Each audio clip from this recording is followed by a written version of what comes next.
শুভ সকাল বন্ধুরা, আমার আরও একটি নতুন ভ্লগে তোমাদের সবাইকে ওয়েলকাম জানিয়ে শুরু করলাম। তো আজকে সকালে ঘুম থেকে উঠেই চলে এসেছি একটু হাঁটাহাঁটি করতে। এখন বাজে মোটামুটি 7টার মতো, আর রোদ দেখছো তো। তো এরকমই রোদ, আমি আধ ঘন্টা হাঁটাহাঁটি করে তারপর কিন্তু বাড়ি ফিরে গেছি। আর এখন দেখো চলে এসেছি রুমে এসে আলমারিটা খুলে আর এই যে এই ড্রেসটা বার করব।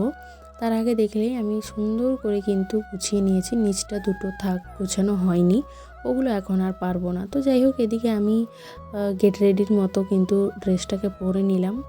আর এই যে ভিডিওতে যতটা সহজভাবে কাজগুলো দেখায় এতটা কিন্তু সহজ নয়। আমি ড্রেস পরাটা বলছি না, যে কোনো কাজেই কিন্তু এতটা সহজ নয় যতটা তাড়াতাড়ি দেখানো যায়। তো যাই হোক, এই যে দেখো এখন মা গেট খুলে দিল, আমি বেরিয়ে গেছি আমার পক্ষীরাজ নিয়ে।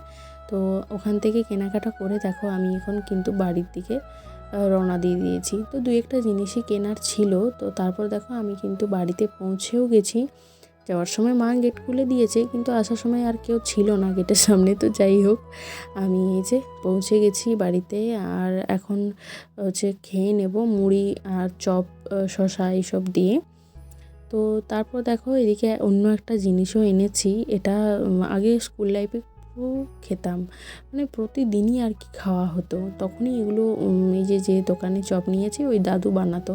তো তারপর দেখো এখানে হচ্ছে আমি আটা মেখে নিয়েছি, আজকে বানাবো ঠেকুয়া।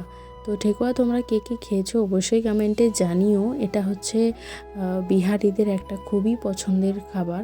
তো যাই হোক, বিহারিদের সঙ্গে সঙ্গে কিন্তু আমাদেরও খুবই পছন্দ হয়ে গেছে, কারণ এটা আমার একটা পিসি বানাতে শিখিয়েছে, আমার পিসি বিহারেই থাকে। তো যাই হোক, এই নাইটিটা সেদিন নিয়েছিলাম পুরুলিয়াতে, তো কালারটা না একটু হালকা হয়ে গেছে, দোকানে বুঝতে পারিনি। আর এখানে এসে বাড়িতে এসে দেখছি কীরকম আর কি হয়ে গেছে। তো যাই হোক, দেখলে তো কীরকমভাবে টেনে আর বসে দিয়েছি, এভাবে কিন্তু শ্বশুরবাড়িতে হয় না। যাই হোক, শ্বশুরবাড়িতে হয়, তবে এরকমটা হয় না।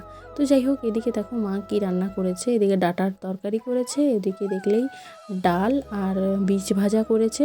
তার সঙ্গে যেটা করতে বলেছিলাম, রসুন পোস্ত করেছে। তো রসুন পোস্তটা দিয়েই আর কি আজকে ভাতটা খাবো, অন্য কিছু আমার দরকার নেই। আমি যেহেতু সব রকম সবজিটা অতটা খেতে পারি না। তো যাই হোক, এখন তবুও একটু টুকিটাকি খাই। তো যাই হোক, এখানে এলেই আর কি একটু আবদারটা বেড়ে যায়।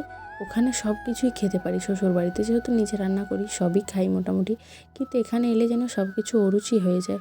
তো সন্ধেবেলাতে একটু মুড়ি মেখেছিলাম, ভাই বোনে মিলে খেলাম। আর আজকের ভ্লগটা কেমন লাগলো জানিও।